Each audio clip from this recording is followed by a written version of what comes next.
El día de hoy vamos a compartir contigo un capítulo titulado Problemas comunes, subvocalización, señalamiento con el dedo, regresión y salto hacia atrás. Si tú estás buscando aprender cómo mejorar tu lectura en velocidad, comprensión y concentración, este capítulo te interesa. Es el capítulo 11 del texto titulado El libro de la lectura rápida, escrito por Tony Buzan. Ya hemos compartido contigo otros capítulos de este libro. Ya has seguramente escuchado algunos buenos consejos, técnicas de lectura rápida que este autor nos comparte en su libro. Y hoy vamos a entrar en este tema que son los problemas comunes. Fíjate que este capítulo a mí me gusta mucho porque aclara cosas que a veces son tal vez mitos o, como les llamamos en Lectura Excelencia, creencias negativas limitantes en torno a cómo mejorar tu velocidad, cómo mejorar tu habilidad para leer y cómo sentir incluso un desempeño distinto. Hay un mito, digamos, que consiste en pensar que para leer rápido tienes que eliminar la voz interna que va subvocalizando lo que lees. Aquí, Tony Buzan te explica que no es por ahí el objetivo y además lo precisa de manera, pues digamos, muy adecuada para evitar confusiones. Entonces voy a comenzar con la lectura, sin más preámbulos, para que tú puedas identificar de qué manera este autor te explica por qué la subvocalización no debe desaparecer, por qué el señalamiento con el dedo no es un mal hábito y qué pasa cuando tienes que regresar o saltar hacia atrás en el avance de las lecturas o de los renglones que vas recorriendo. Comienza así, dice,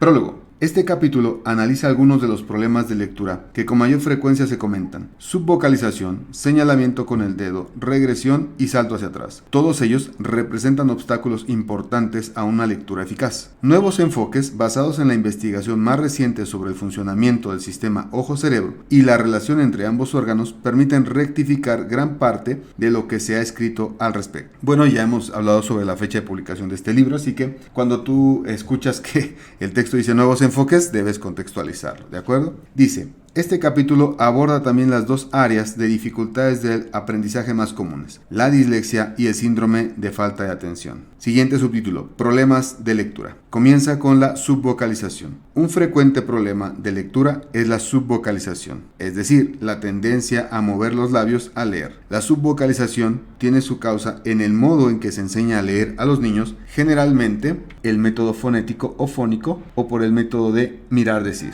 Prácticamente todos los libros y los cursos de lectura rápida sostienen que este hábito representa uno de los mayores obstáculos y que es imprescindible abandonarlo. Ojo con lo que te están diciendo porque ahorita viene el meollo. Así y todo, podemos sacar algún provecho de él. Si bien no hay duda de que puede frenar al lector en algunas circunstancias, especialmente cuando depende de él para comprender lo que lee, no siempre es necesariamente así. En sentido estricto, la subvocalización no puede y no debería eliminarse totalmente. Ojo con esta parte. Lo releo por la importancia que tiene en el contexto de este tema. Dice, la subvocalización no puede y no debería eliminarse totalmente. Una vez comprendido este punto, el problema puede enfocarse desde la perspectiva correcta y dar origen a hábitos de lectura mucho más satisfactorios. Las personas a las que se les enseña a eliminar la subvocalización suelen desmoralizarse y dejan de disfrutar de la lectura tras pasarse semanas intentando conseguir lo imposible. ¿Has escuchado bien?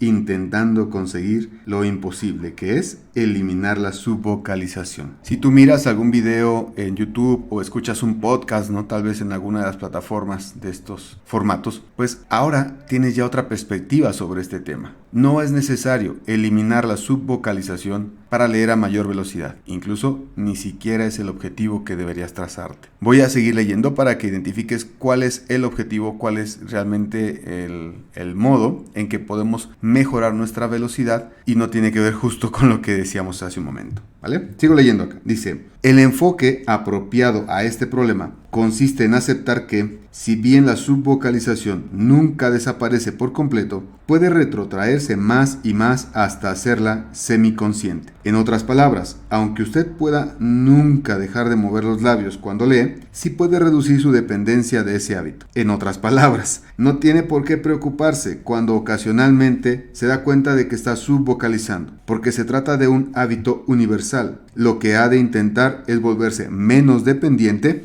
de este hábito por lo que respecta a la plena comprensión del texto. Un aspecto positivo es que la subvocalización se puede utilizar como ayuda para recordar lo que se ha leído. Ojo, lo que te dice aquí Tony Buzan es que la subvocalización cumple una función dentro de nuestra actividad lectora. Y no es una función menor, tiene que ver con generar un recuerdo de lo que se ha leído. Sigo leyendo, dice, suponiendo que con la práctica usted ha conseguido volverse menos dependiente de este hábito, se puede aumentar conscientemente el volumen de subvocalización cuando se leen palabras o conceptos importantes, algo parecido a gritárselo desde adentro, y así destacar del resto del material esos fragmentos de información. Por otra parte, esta técnica le ayudará a darse cuenta de que la subvocalización no es, por definición, un proceso lento y pesado. El cerebro puede perfectamente subvocalizar hasta 2000 palabras por minuto. De hecho, actualmente es muy alto el número de personas capaces de hablar a 1000 palabras por minuto, así que solo tiene que empezar a preocuparse, si es que quiere hacerlo,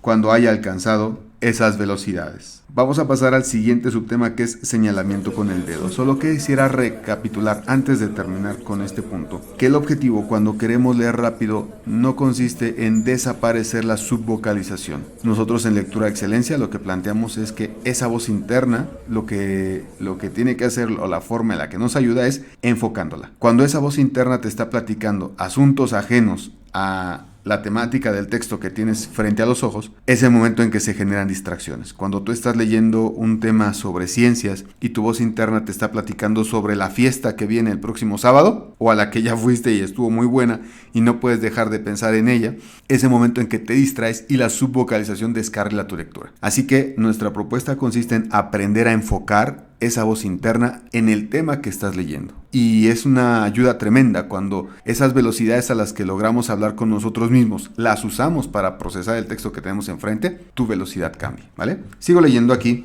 este otro subtema que dice señalamiento con el dedo. Este hábito se ha considerado tradicionalmente un problema solo a causa de una concepción errónea, a saber, que vuelve más lenta la lectura. Ahora sabemos, y también tenemos un capítulo sobre este tema, ¿verdad? También hemos convertido en audiolibro esta parte en la cual te explicamos la utilidad de usar la mano o usar el dedo. Dice, ahora sabemos que es un método excelente para mantener la concentración y la atención. Así que te sugiero ir a escuchar también ese apartado que tenemos por acá en el canal. La única desventaja es que el tamaño del dedo y de la mano obstaculiza la visión. Por eso, el problema mismo sugiere la solución: el uso de una guía delgada que convierta el hábito en una manera perfecta de alcanzar velocidades rápidas de lectura. Siguiente subtema: regresiones y saltos hacia atrás. La regresión y el salto hacia atrás son problemas similares. El problema es una vuelta consciente a palabras, párrafos o frases que uno cree que se ha perdido o que no ha comprendido bien. Muchos se ven obligados a regresar a esos puntos a fin de comprender el texto.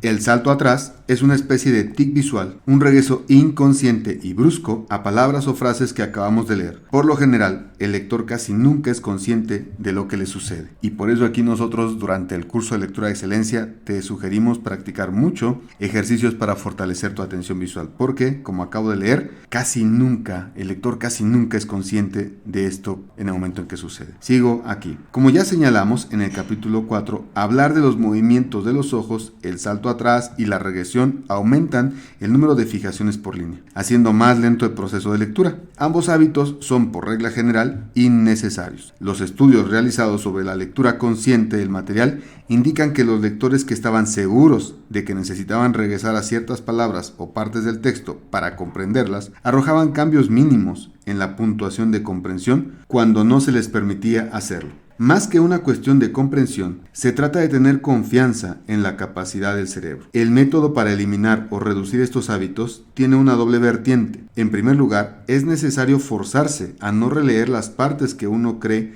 no haber comprendido. En segundo, se debe aumentar gradualmente la velocidad para mantener un ritmo uniforme de los movimientos oculares. Y aquí quisiera agregar un tercer factor para que tú lo pongas en el radar. Además de estos dos que menciona Tony Buzan, nosotros sugerimos, como hace rato lo mencionaba, ejercicios para fortalecer tu atención visual. ¿Vale? Continúo con el texto. Tanto la velocidad como el ritmo dificultan el salto atrás y la regresión, y aunque resulte paradójico, mejoran la comprensión. Estos 4 problemas, subvocalización, señalamiento con el dedo, salto atrás y regresión, pueden ahora dejar de considerarse los principales obstáculos en que tanta gente los ha convertido, pues no son otra cosa que hábitos que pueden corregirse y en muchos casos utilizarse con gran provecho. Esta conclusión es muy buena para que tú, si es que lo consideras así, ¿no? Mucha gente dice, yo soy malo para leer, ¿no? Yo no soy bueno para la lectura. Aquí Tony Buzan lo acaba de plantear de una manera distinta. No son capacidades, son hábitos que pueden corregirse. Siguiente subtema, problemas de aprendizaje, dislexia. Este término se aplica comúnmente a la dificultad de descodificar letras del alfabeto y en consecuencia de leer palabras enteras. Las personas con dislexia suelen ver las letras en orden inverso y tienden a escribir con garabatos entre comillas, ¿no? Dice, en algunas escuelas y distritos escolares, más del 20% de los niños está catalogado dentro de esta disfunción del aprendizaje. Igual va entrecomillado. Según mi propia experiencia, nos dice Tony Buzan, más del 80% de los disléxicos que conocí no lo eran en absoluto. Simplemente habían tropezado en uno de los muchos estadios tempranos de su carrera de lectores y nunca se les había dado la oportunidad de recuperarse. Para darse cuenta de lo sencillo que es el dar estos traspiés, imagínese que es usted un marciano que aterriza sin saber nada acerca de sus habitantes en el planeta Tierra y que alguien le dice, sin más, que estos particulares seres del espacio, los humanos, tienen una serie de formas aleatorias, a las que ellos llaman letras, y que las unen para formar palabras. Solo para ponerle las cosas más difíciles se enterará, además, de que muchas de esas formas se parecen bastante entre sí.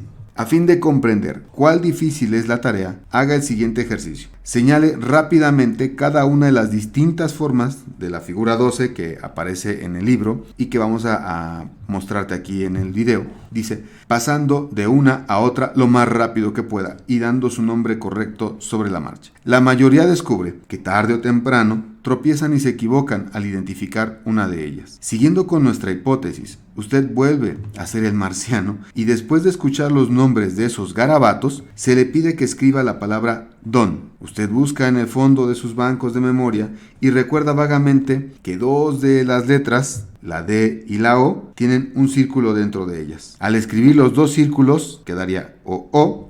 También recuerda vagamente que en alguna parte había un palito, pero no se acuerda ni en cuál de las 2 letras ni de qué lado de ellas. Así que pone un palito hacia abajo, en la primera letra a la izquierda, y escribe pon. Confiado plenamente en que lo ha hecho bastante bien, se ve de pronto convertido en el hazmerreír de los terráqueos, que le dirán que usted es probablemente disléxico, o lo que es peor, que sufre alguna clase benigna de lesión cerebral. No hay duda de que una experiencia así lo hará sentirse particularmente tenso, de modo que aumentará la probabilidad de equivocarse el segundo intento. Esta situación es la que han vivido la mayoría de las personas catalogadas como disléxicas, y solo porque no recibieron al comienzo las herramientas necesarias para memorizar, asociación e imagen, pues ello les habría permitido recordar sin esfuerzo los nombres de las letras. El primer error que cometieron encajaba con la definición de dislexia, y así entraron en una espiral descendiente que les hizo empeorar a medida que su educación avanzaba. Y desafortunadamente, pues aquí te podría platicar el caso de varios alumnos que igual en el curso han llegado con estas dificultades y tienen, digamos, una experiencia en la cual consideraban que, pues, alguna alumna me dijo, yo siempre creí que yo era mala para aprender, que yo era mala para leer, y se dio cuenta que con el entrenamiento, en el que fortalecemos atención visual, en el que buscamos automatismo, con el cual desarrollamos esta fortaleza para reconocer información con rapidez y exactitud, su habilidad lectora mejoró de manera considerable. Continúa la lectura, dice, con mucha frecuencia, quien ha sido diagnosticado como disléxico intenta leer más despacio y con más atención a fin de comprender mejor. Así, sin que el individuo lo sepa, el problema empeora. Si alguna vez le han dicho que es disléxico, las siguientes historias servirán para que usted tenga una idea real de su problema. Una muchacha de 16 años de la Escuela Escandinava de Bruselas asistió a un curso de cartografía mental y aprendizaje en un centro Buzan. El primer día lo hizo excepcionalmente bien, pero a la mañana del segundo le pidió al profesor que le eximiera de la clase de la mañana, dedicada a la lectura rápida. ya que era disléxica y por consiguiente no sabía leer correctamente. El profesor la animó a intentarlo y ella acabó por aceptar. Los resultados no se hicieron esperar. De una velocidad de lectura inicial de 100 palabras por minuto y una comprensión deficiente, la muchacha leyó al final del día a 600 palabras por minuto con un 70% de comprensión. La protagonista de la segunda historia es una editora de guiones que describió su paso por la escuela como un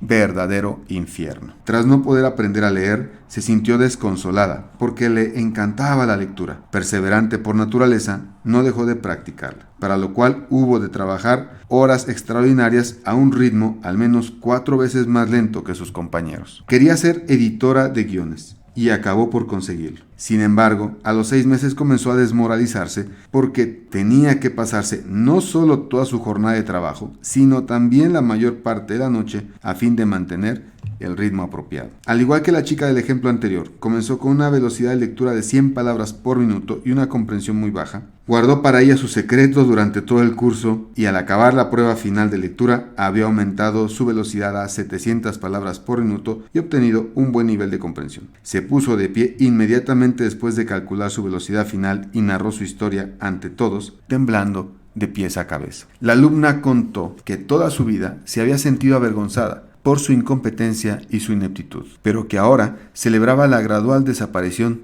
de esos fantasmas. No obstante, experimentaba al mismo tiempo una rabia incontrolable por todos los años perdidos, por toda una vida de humillaciones y por la repentina conciencia de que la etiqueta de disléxica había sido para ella el cerrojo de su prisión y todo por una falsa etiqueta. El final feliz de la historia es que la muchacha al final regresó a su trabajo y consiguió completar sus tareas diarias en menos tiempo de la jornada normal. La tercera y última historia nos presenta a Kim, ejecutiva de la Junta Médica de la Universidad de Texas. Kim asistía a un curso de cartografía mental y lectura rápida dirigido por Vanda North. Dijo al comenzar el curso que padecía una grave dislexia y que probablemente no podría completar muchos de los módulos del programa. Su velocidad normal de lectura era de 120 palabras por minuto con un nivel de comprensión muy bajo. Sin embargo, Kim perseveró y obtuvo su recompensa, alcanzando con holgura las 750 palabras por minuto al final del segundo día. El curso también incluía una sección sobre hablar en público y a todos los asistentes se les pidió que en el acto de fin de curso hicieran una breve presentación. Kim salió del aula a fin de preparar su intervención. Regresó al cabo de unos minutos cubierta de etiquetas que decían estúpida, disléxica, lenta, tonta, inservible, retrasada, fracasada e idiota. Y comenzó a arrancárselas una a una, representando la acción en cámara lenta, haciendo muecas y exultando de júbilo cada vez que se quitaba una. Todo ello en el más completo silencio. Todos los presentes tuvieron que recurrir a sus pañuelos. Como ya he dicho, la mayoría de las personas consideradas disléxicas no lo son. E incluso si lo son, la solución fundamental a sus problemas de lectura es siempre el mismo. Usar una guía, acelerar poco a poco la velocidad y escapar de la presión semántica de las frases utilizando mapas mentales como instrumento para tomar notas y pensar. Hasta el momento de escribir, ni yo ni ninguno de mis profesores hemos encontrado a nadie, correcto o falsamente considerado disléxico, que no fuera capaz de mejorar significativamente su velocidad de lectura y comprensión. Y así termina este subtema y pasamos al siguiente, que se titula Síndrome de falta de atención e hiperactividad. El síndrome de falta de atención y la hiperactividad son dos temas que suscitan amplias controversias. Una estadística aterradora confirma que solo en Estados Unidos se ha diagnosticado que más de 3 millones de niños, los llamados hiperactivos, padecen estos trastornos a niveles tan altos que deben recibir medicación. La polémica se vuelve encarnizada cuando se trata de decidir si el síndrome es una enfermedad definible en términos médicos, si se trata de un diagnóstico generalizado y peligroso hecho por médicos ignorantes, si los profesores se aferran a las etiquetas de síndrome de falta de atención e hiperactividad para ocultar su propia incapacidad para atraer y mantener la atención de los alumnos, y si los medicamentos son milagrosos o simplemente normalizan, atontan y drogan a niños básicamente creativos y activos hasta dejarlos en un sopor conformista. Para ayudarle a sacar sus propias conclusiones, puede resultar útil la siguiente información.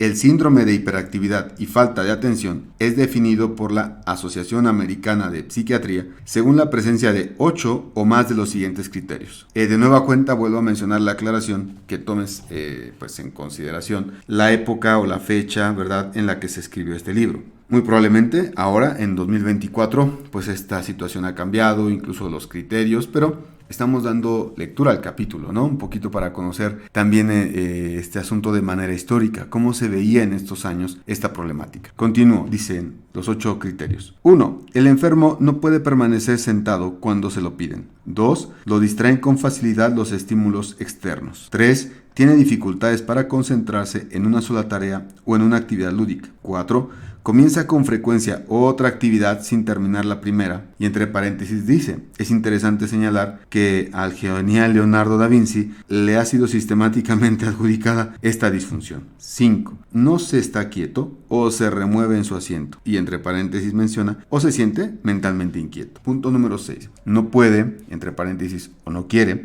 esperar su turno en las actividades del grupo. El 7. Interrumpe a menudo con una respuesta antes de que termine la pregunta. Punto número 8. Tiene problemas con los deberes o cuando adulto para seguir en su puesto de trabajo. Punto número 9. Le gusta hacer ruido cuando juega. El 10. Interrumpe a los demás cuando no debe. 11. Habla impulsivamente o en exceso. 12. Parece no escuchar cuando le habla un profesor. 13. Se lanza impulsivamente a actividades físicas peligrosas. 14. Pierde regularmente cosas necesarias para los trabajos escolares, lápices, herramientas, papeles. Y aquí termina el listado de estos 14 puntos. Estas formas de comportamiento deben de haber comenzado antes de los 7 años y darse con mayor frecuencia que en la persona normal de la misma edad. Esto significa que, por definición, al menos la mitad de la población manifestará estas formas de comportamiento con mayor frecuencia que los individuos corrientes. Hay que deducir entonces que todos ellos están enfermos. Conviene tener presentes 2 ejemplos de casos clásicos. En el parvulario, Marie Lou Retton era tan hiperactiva que los profesores les recomendaron a los padres someterla a un tratamiento médico farmacológico a fin de reducir drásticamente su actividad física. Por suerte, ellos no eran de la misma opinión y pidieron a los responsables del colegio que encontraran formas de utilizar la extraordinaria energía de la niña de una manera más apropiada. 13 años más tarde, Marie Lou Retton, de fama internacional por su entusiasmo y su energía ilimitados, ganó cómodamente la medalla de oro de gimnasia femenina en los Juegos Olímpicos de Los Ángeles. Unos años antes de que experimentara sus dificultades en los primeros años escolares, un niño británico llamado Daly tenía los mismos problemas. Una vez más, los educadores sugirieron un tratamiento con tranquilizantes y también, una vez más, los padres de Daly insistieron en que le dieran ejercicios y actividades en los que pudiera volcar su vivacidad. El pequeño demostró ser virtualmente incansable, dejando rendidos a todos los profesores de educación física disponibles. Todo tuvo su recompensa. Daley Thompson fue después campeón del mundo y campeón olímpico de decatlón y se mantuvo en los primeros puestos de esta modalidad, haciendo añicos durante 10 años todas las marcas mundiales. Tom Hartman, en su excelente libro Attention Deficit Disorder, A Different Perception, es de la firme opinión de que las etiquetas resultan a menudo absolutamente inadecuadas. Hartman afirma que las escuelas están montadas para los alumnos que él denomina los granjeros, es decir, aquellos alumnos que miran y escuchan atentamente al profesor y siempre hacen lo que se les dice. Esto resulta una tortura para aquellos a quienes él llama los cazadores. Físicamente activos, exploradores, incansables del entorno, creativos, impulsivos y siempre a la busca, como Leonardo da Vinci, del siguiente estímulo. Si usted piensa que padece dislexia o hiperactividad, hay algunas sugerencias de carácter general que le permitirán concentrarse y comprender con mayor facilidad. Son los puntos que abordaremos en el capítulo 12. Y termina este capítulo diciendo el autor. Resumen, todos los problemas de lectura y las dificultades de aprendizaje pueden tratarse y mejorarse. En la mayoría de los casos, los problemas se superan por completo. Al final, como ustedes ya saben, por la estructura de este libro, hay un plan de acción rápido, el cual leeré a continuación. Continúe usando la guía para ayudarle a reducir las regresiones y los saltos atrás. Utilice la memorización como ayuda. Si le han diagnosticado dislexia, hiperactividad o síndrome de falta de atención, quítese esas etiquetas. Si usted es adulto, no diga de un niño que sufre un trastorno de ninguna clase. Los niños reaccionan violentamente a las etiquetas, especialmente a las negativas, a menudo más que los adultos. Decirle a un niño que padece un trastorno o un déficit de alguna clase será a menudo más destructivo que útil. 5. Repita los ejercicios de entrenamiento de la página 142. Y bueno, aquí sí va a ser difícil compartir los ejercicios, pero